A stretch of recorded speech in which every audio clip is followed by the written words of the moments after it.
আসসালামু আলাইকুম। আমি ফেসবুকে একটা ওর টেক্সট দিছি, তারপর একটু ভিডিওতে আসলাম। কে জানি আমার তো ফেক আইডি আছে প্রচুর, অনেক ফেক আইডি আছে। ভেরিফাইড না কেউ করে ফেলেছে, এটাও শুনছি। একজন আমার বলতেছে যে আপনার আইডি ভেরিফাইডও করে ফেলছে নাকি। দেখ, ওগুলোর ফেসবুক নিয়ে আমার এত মাথামাতি নেই, ঠিক আছে? আমি সব নিয়ে কথা বলি না।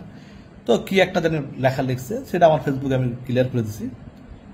আমার বিরুদ্ধে যারা লিখছে বা যারা করছে, আমি তাদেরকে চিনছি, আমি চিনি। তাদেরকে বলবো যে আগে কানটা দেখ বেটা, তারপরে দৌড়া।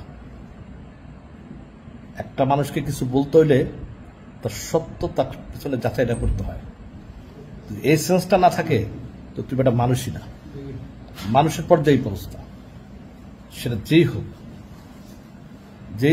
এটা আগে কান দেখ। বকা দিই না আমি ফেসবুকে কাউকে, যারা দিচ্ছে তাদেরকে আমি চিনি, তাদেরকে আমি দেখা হলে বলবো। দেখা তো হবেই রাস্তাঘাটে, বলবো যে আমার জিনিসটা যাচাই বাছাই না করে তুই কেন ফেসবুকে এই জিনিসটা দিচ্ছিস। এটা আমি অবশ্যই বলবো তাদেরকে। Thank you.